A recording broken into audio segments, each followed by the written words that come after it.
Dear Patriots, before the news starts, please subscribe to our patriotic channel by clicking the subscribe button. Give us a thumbs up to this video. Don't forget to leave your opinion below in the comments section. Share the news on Facebook and Twitter so you friends see it. Thank you. New York Times writer just said Trump supporters are terrorized toadies. A liberal New York Times writer named Roger Cohen spent his Christmas Day coming up with one of the most ridiculous anti-Trump screeds to have ever even appeared in that notoriously anti-Trump newspaper. Cohen called the White House of President Donald Trump Turkmenistan-on-the-Potomac and then claimed that Trump's backers are terrorized toadies. Wrote Roger, "If this is America, with a cabinet of terrorized toadies genuflecting to the great leader, a vice president offering a compliment every 12 seconds to Mussolini's understudy, and a White House that believes in alternative facts, then it is time to keep your head when all about you are losing theirs." Cohen then got mad at Republicans for liking a Republican president, as if Republicans are not allowed to admire others in their own party. He wrote, "If this is America, less than a year into the Trump presidency, yes, if this is still America, where Representative Diane Black, Republican of Tennessee, thanks the great leader for allowing us to have you as our president, and Senator Orrin Hatch, Republican of Utah, says Trump's will be the greatest presidency maybe ever." He then tried to use George Orwell to accuse Trump of being a Nazi, saying, "If this is America, where the great leader wants you to believe that 2 + 2 = 5, and would usher you down his rabbit hole, and struggles to find in himself unequivocal condemnation of neo-Nazis." Roger, who is not originally from the United States, concluded by insulting America under Trump as just a squalid, oversized, greedy place past the zenith of its greatness. Are you disgusted by these non-stop attacks on Trump and people who like him and support him? Black Lives Matter extremist makes it racial, just called Las Vegas shooter a white terrorist. The recent mass shooting in Las Vegas that claimed 58 innocent people's lives was undeniably a true horror story come to life and an unspeakable tragedy. What could also be confidently said about the sad event was that it had nothing to do with race. After all, murderer Steve Paddock was white, and he fired into a crowd of people outside that was mostly white, and the music festival that these concertgoers were attending featured mostly white performers. However, liberals cannot see anything happening these days as not being racially related, and one leader of Black Lives Matter just publicly tried to bring race into a discussion of the massacre in a truly ridiculous way. Patrice Cullors co-founded the group Black Lives Matter, whose associates have been charged with the killings of several police officers. Nonetheless, MSNBC host Joy Reid saw fit to bring this woman onto her show AM Joy. On the program, Cullors did not disappoint, claiming, "Black people are over-policed, over-criminalized, over-incarcerated without being activists." She then brought the totally unrelated Las Vegas mass shooting into the discussion, continuing, "And when you add the activist on top of that, we are being surveilled, we are being criminalized for our activism, and we are being targeted by local law enforcement, and we're being targeted now by the federal government." He then tried to paint lone gunman Paddock as a white terrorist, saying, "And I think that's a shame, especially when we see people like in Las Vegas, the white domestic terrorist who killed over 60 people. This government is focusing on the wrong group of people. Do you think it's absurd she's trying to politicize the Las Vegas massacre tragedy by making it about race?"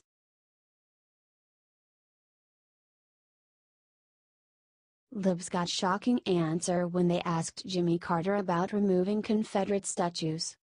As even many Democrats are willing to admit, former peanut farmer and governor of Georgia Jimmy Carter was a total flop as U.S. president during his single term in office in the late 70s.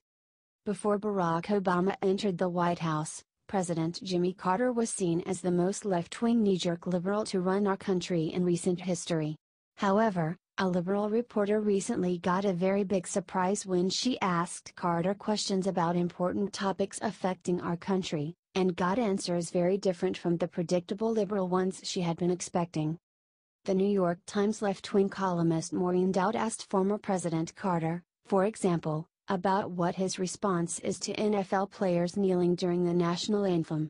Carter replied, sensibly, "I think they ought to find a different way to object, to demonstrate. I would rather see all the players stand during the American anthem." Maureen then moved on to another hot-button topic, that of Democrats' desire to whitewash American history and insult Southern heritage by removing statues of Confederate generals and other leaders from public places. Dowd may have overlooked the fact that Carter is from Georgia, and has a deep connection with the region. When she asked Jimmy if the statues should be removed from the parks, he answered, "That's a hard one for me. My great-grandfather was in Gettysburg on the southern side and his two brothers were with him in the Sumter artillery. One of them was wounded but none of them were killed." He continued, "I never have looked on the carvings on Stone Mountain or the statues as being racist in their intent.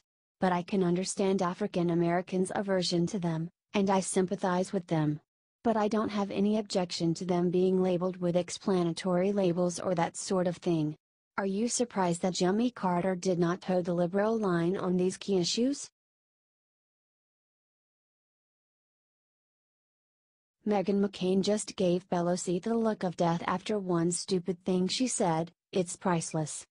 ABC's deeply biased liberal political talk show The View has a long history of using soft Republicans to serve as the token conservative on the show, useful only as punching bags by the show's army of leftist hosts, including Joy Behar and Whoopi Goldberg. Some people suspected that with Meghan McCain joining the show in that slot it would be much the same, given who Meghan's father is. However, Meghan has proven to be a sharp opponent for her liberal co-hosts and for the slow-witted Democrats that they bring on the program as guests.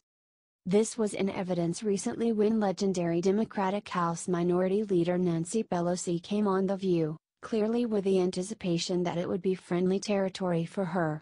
However, she was so surprisingly pressed on how the Democratic Party has become deeply divided.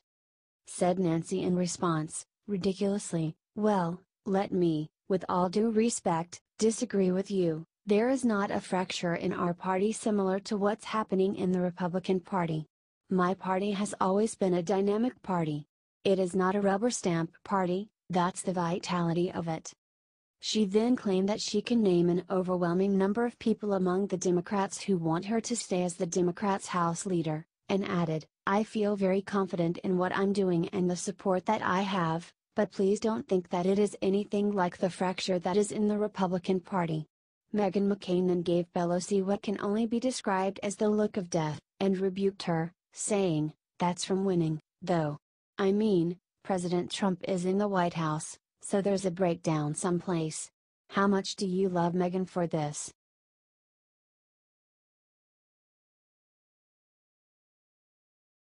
Shaq and Barkley just teamed up to destroy anthem kneelers. Libs are furious at them.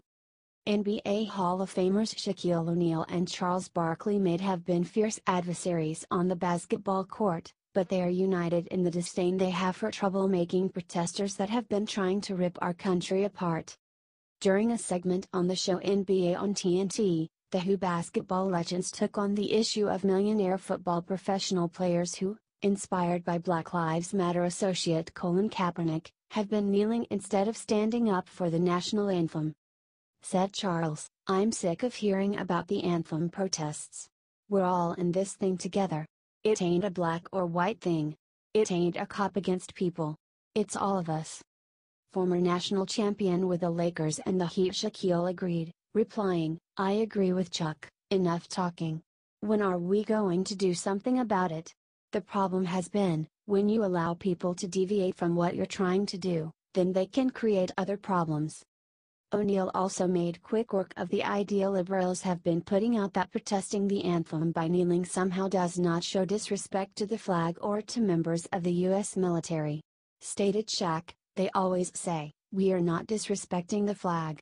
But when you allow people to say you are disrespecting the flag by doing it during the national anthem, is the message really being heard?"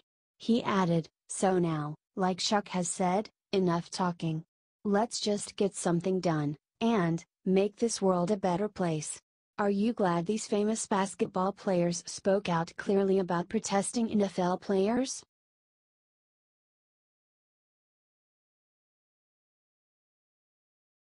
breaking the worst rhino of them all might challenge Trump in 2020, it's awful. There has been a great deal of chatter about whether any Republican politician or public figure will have the courage to make a run for the presidency in 2020 with Donald Trump as the incumbent. So far, the only Republican to have started down this path is Senator Jeff Flake of Arizona. This is surprising since, instead of facing his challenger like a man, anti-Trump Senator Flake decided to announce already this year that he was not going to run for Senate re-election in 2018. Senator Flake decided to include many insults about Republican President Donald Trump in his resignation speech, which pleased liberals. Now he is making left-wingers and the Republican Never Trump contingent even happier by hinting that he will be challenging Trump for the GOP nomination in 2020. In classic Shermanesque Washington politician fashion, Flake suggested he will be running by specifically denying that he has any plans on running.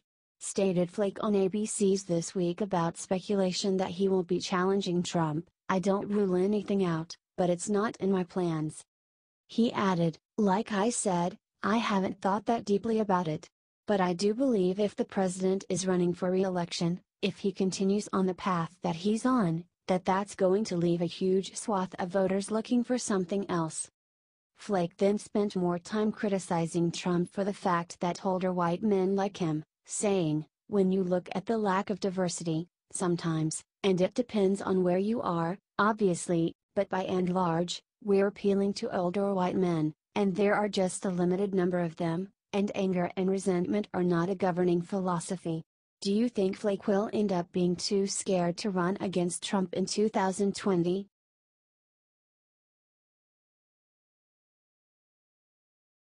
Angry libs are now using an adult coloring book called "I Am So Sick of White Guys." One of the stupidest trends right now among liberal adults, particularly in coastal cities, is buying adult coloring books and coloring in them with crayons or colored pencils as though they were still children. Many leftists have promoted this activity to help people who were triggered by the fact that male Donald Trump defeated female Hillary Clinton in the 2016 presidential election. It clearly seems as though many still have not gotten over that. A liberal white man named Gim Corbett decided to cater to other snowflakes by making an adult coloring book titled "I Am So Sick of White Guys," featuring parody images of powerful Caucasian men like Donald Trump. Said Corbett why he made the coloring book, "It came completely out of me screaming at my TV, and the way the GOP is taking the country off in a totally different direction. I'm just a concerned citizen." He added about the book, which is for sale on Amazon for $10, "For us, this is a humorous coping mechanism. I am very frustrated and sad. But we want to make sure people understand this is not a vehicle of intolerance or hate. We are not trying to get people to hate white guys. We need people to have good coping mechanisms." He went on, "Look, I'm a white guy, there's a lot of white guys like me, and this idea of white privilege is a real thing. Do you think it's okay to be a white guy?